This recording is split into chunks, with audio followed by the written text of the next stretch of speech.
Hey everybody, I'm Chef Tom with All Things Barbecue, and today I'm making bacon-wrapped barbecue pheasant breasts. We've been getting quite a few requests for some game recipes, and here in Kansas, pheasant season's getting ready to kick off here in just a couple weeks. So I'm gonna be cleaning out my freezer from last year's stash to show you guys a really great barbecue recipe that you can do with pheasant breasts. So obviously these have already been cleaned and taken off of the breastbone. So what we're left with here is a boneless breast. I'm gonna throw these into a Ziploc bag so we can put a little bit of brine bath on them. We're gonna soak these pheasant breasts in some Sweetwater spice apple chipotle bath brine. And this is going to impart a lot of flavor. This brine bath is concentrated, so we're gonna dilute it by half.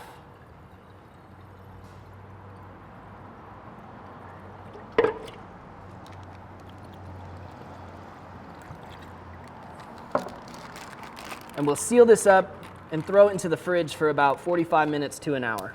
Now during that time, what's going to happen is some of the acid from the apple juice is going to start marinating those breasts, as well as the salt in there starts to brine it. All of these things are gonna tenderize it. And then we've got all those different flavors that are gonna start working their way into the meat, including a trio of chilies like the Chipotle. There's some ancho, some smoked serrano. There's even tamarind paste in there, which is really unique and really plays well to the slight gaminess of the pheasant. As we pull these breasts out of the brine, I'm just gonna set them on a paper towel to soak up some of that excess moisture. And we'll do the same thing, just dabbing this excess moisture from the top side as well. We're seasoning our breasts with Oak Ridge Barbecue's Game Bird Rub. Obviously, this is specifically developed for upland game birds, which makes it perfect for today's cook. This rub has a slight sweetness to it. Obviously, it's gonna be a bit salty as well, but it's got some characteristics that make it stand out. Specifically, the coriander comes to mind.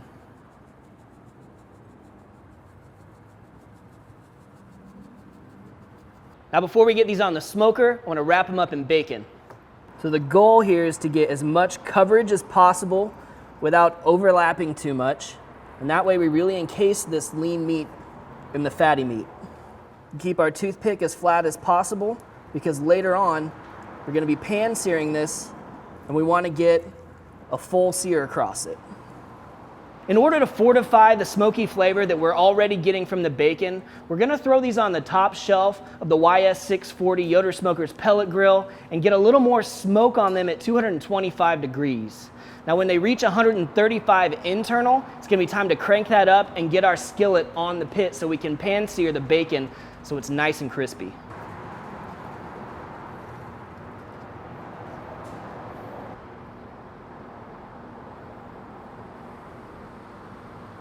So it's been about half an hour and the internal temperature is sitting around 130 to 135, which is right where we want them when we pull them off.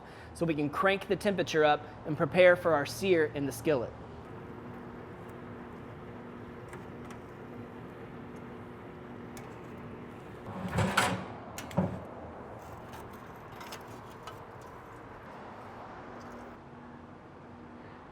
I'm gonna take this all the way up to 425.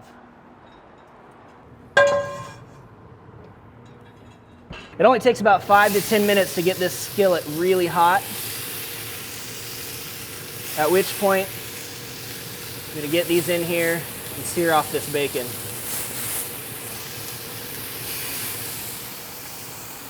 And it's just about 2 to 3 minutes aside.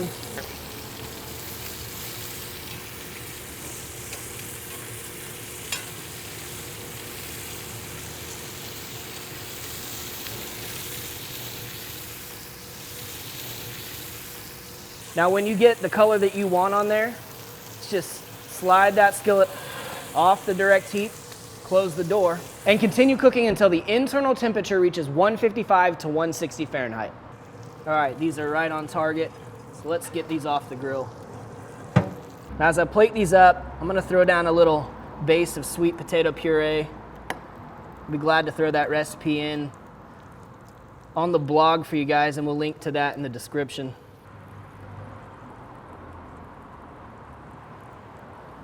Make sure you get the toothpick out of there before you plate these up. And a couple makes a really nice serving size for your entree. One last touch, we're gonna just complement the saltiness of that bacon with a little bit of apple butter barbecue sauce.